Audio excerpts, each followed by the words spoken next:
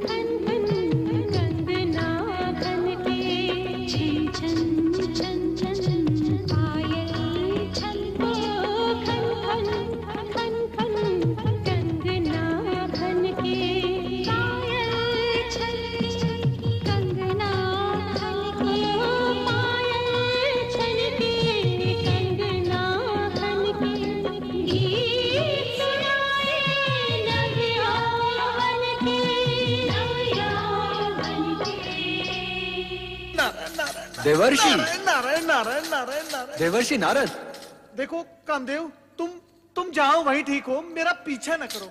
देवर्षि आप यहाँ पधारे और तुरंत ही विमुख होकर चल दिए, ये तो देवलोक का अपमान हुआ। नारायण नारायण, परंतु कामदेव देखो, आप तो देव ऋषि हैं, भगवान विष्णु के परम भक्त और उनके प्रिय पात्र। मुझ किंचन से आपको कैसा भय? नारायण नारायण। कामदेव, सुना है तुम्हारे पास जो पुष्प बाण है उनमें वो शक्ति है जिससे बड़े बड़े ऋषि मुनियों की तपस्या भंग हो जाती है और वो मोहविष्ट हो जाते हैं, उनमें कामेच्छा निर्मित हो जाती है। सुना तो मैंने भी। नारायण नारायण।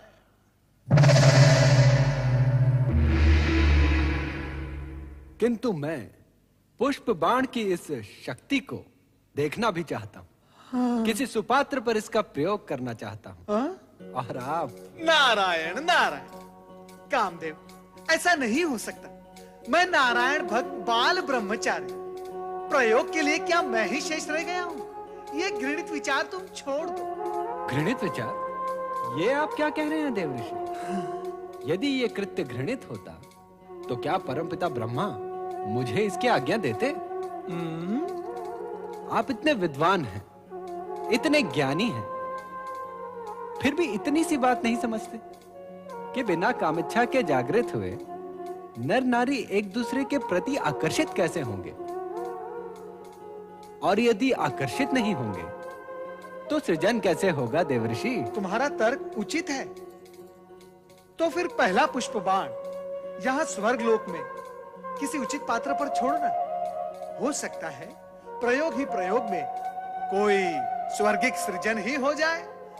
नारायण नारायण। जहां पहले से ही गीत, संगीत और उन्माद की भावना व्याप्त है, वहां ये पुष्प बाण भला क्या प्रभाव डालेंगे?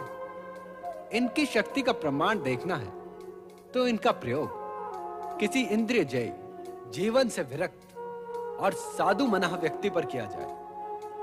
आप तो स्वयं इसी कोटि में आते हैं ना मुनिवर। और देखो कामदेव, इससे पहले कि मैं तुम्हें श्राप दूं, मेरी दृष्टि से दूर हो जाओ। नारायण नारायण। आपने मेरी पूरी बात तो सुनी ही नहीं। मैं तो ये कह रहा था कि आप मुझे किसी ऐसे पात्र का नाम बता दीजिए जो मानव दुर्बलताओं पर विजय पाकर भगवान में लिप्त हो। देवर्षि, हर ऐसे स्थान में तो आपका आना जाना लगा ही रहता है जहां प्रभु का नाम लिया जा रहा हो। कृपा करके कुछ बताइए ना। देवी संध्या। देवी संध्या? ये कौन है देवर्षि? एक ब्रह्मचारिणी जो दिन रात ऋषि मुनियों के सत्संग में रहकर मानवीय दुर्बलताओं पर विजय प्राप्त कर चुकी है। कामदेव, मुझे पूर्ण विश्वास है कि उस पर आपके ये पुष्प बाण व्यर्थ जाएंगे। यही तो देखना है देवऋषि। और हाँ, सुपात्र की खोज में सहायता देने के लिए धन्यवाद। नारायण नारायण।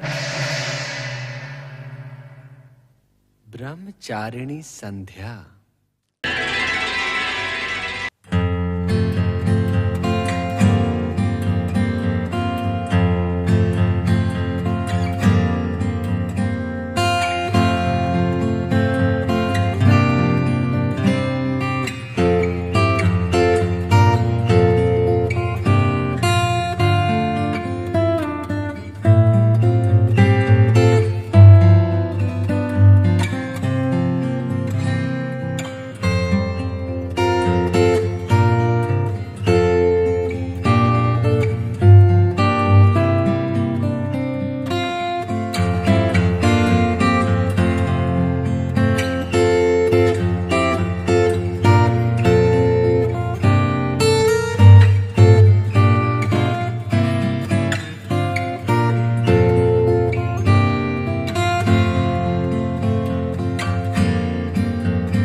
क्षमा कीजिए पिताश्री।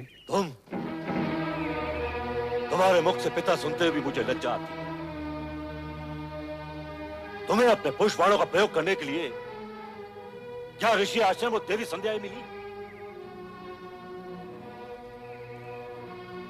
बाद में जब मैं कामादक देवी संध्या की सहायता के लिए पहुंचा तो तुमने मुझे ही अपने पिता को ही दूषित करने का दुष्ट चक्र चलाया। जो हुआ उसका मुझे खेद है पिताश्री, किंतु ये सत्य है। आपको अपने प्रयोग में उलझाने की मेरी कोई इच्छा नहीं थी। कामाविष्ट देवी संध्या के शरीर से निकली मोहिनी गंध ने आपको उनकी तरफ आकर्षित होने के लिए विवश कर दिया। और जो भी हुआ हो, किंतु आज तुम्हारे ही कारण लोक और शिव की दृष्टि में स्वयं लोक सृष्टा ब्रह्मा को लज्जित होना पड़ा। सदाशिव से क्षमा याचना करनी पड़ी। अब तुम्हें अपने किए का दंड मिलकर ही रहेगा। नहीं नहीं पिताश्री, मुझे क्षमा कीजिए, मुझे क्षमा कीजिए पिताश्री। मैं तुम्हें श्राप देता हूं कि वो भगवान शिव जिनके आराधना स्थल को तुमने अपने कुकृत्य से कलंकित किया है, एक दिन तुम्हें भस्म कर देंगे, भस्म कर देंगे, भस्म कर देंगे, भस्म कर देंगे। नहीं पिताश्री, मेरी रक्षा कीजिए पिताश्री, अपनी संतान की रक्षा कीजिए। नहीं पुत्र नहीं। श्राप तो धनुष से निकले हुए उस बाण की तरह है जिसे लौटाया नहीं जा सकता। एक बात और है, इसी श्राप में तुम्हारा और जगत का कल्याण भी निहित है। अतः इसे श्राप के साथ साथ आशीर्वाद भी समझो।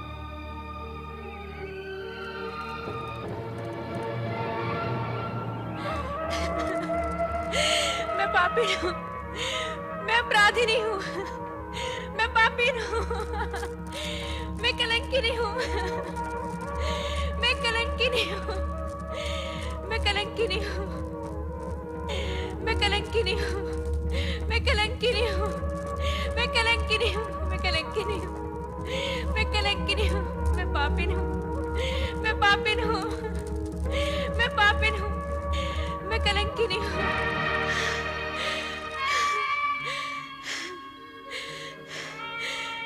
इतने बड़े पाप, इतने बड़े कलंक का बोझ लिए अब मैं ये जीवन कैसे व्यतीत करूंगी? जिस शिव की एक झलक पाने के लिए बरसों से इस जीवन को पुण्य कर्मों में लगाए रखा था, वही शिव आज सामने भी आए तो मात्र ये कहने के लिए कि मेरा पाप अक्षम्य है। अब मेरे जीवन का क्या अर्थ और बिना अर्थ के ये जीवन कैसा?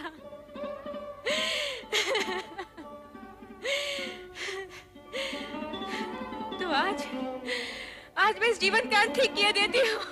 ठहरो देवी संध्या, इस तरह स्वयं को समाप्त करने का तुम्हें कोई अधिकार नहीं। तुम ब्रह्मदेव की मानस पुत्री हो, तुम अपनी भूल का प्रायश्चित भी वैसे ही करोगी जैसे ब्रह्मा जी चाहेंगे।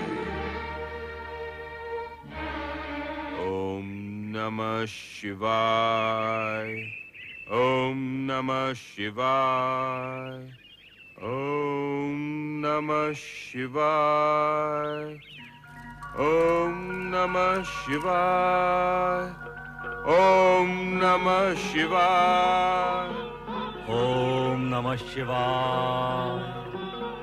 ब्रह्मा जी,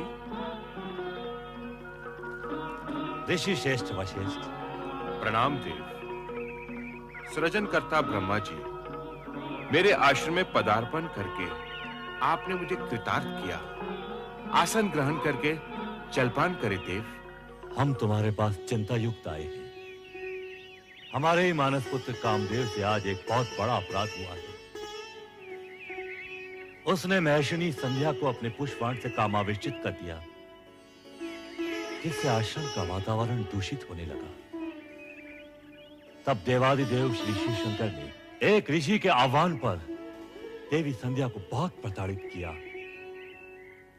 पाप बोझ से लज्जित संध्या अपने जीवन का अंत करने ही वाली थी, किंतु उसे यह कहकर रोक दिया गया कि देह त्यागने से उसके पापों का प्रायश्चित नहीं होगा।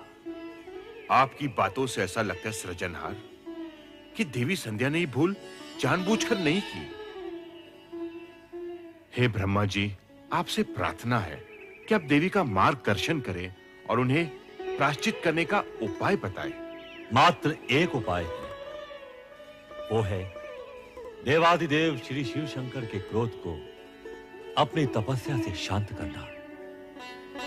तुम्हारे पास हम इस कारण से आए हैं कि तुम देवी संध्या के पास जाओ, शिव महिमा और शिव तपस्या की विधि से उन्हें अवगत कराओ। जो आज्ञा परमदेव।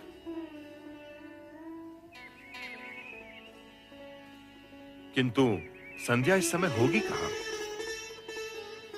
संध्या अपने आश्रम के पास वाले वन में एक पर्वत पर बैठकर अश्रु बहा रही होगी।